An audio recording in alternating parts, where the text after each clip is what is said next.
Okay, so a little while, we found out something about the Mini Cooper. This is exclusive to the turbo models.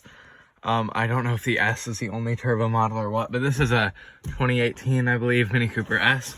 And, okay, just listen.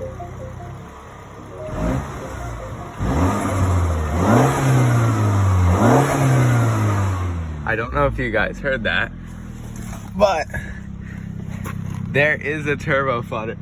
And, normally you only get that with the bigger turbo or aftermarket exhaust. So I thought that was really cool and sounds really good.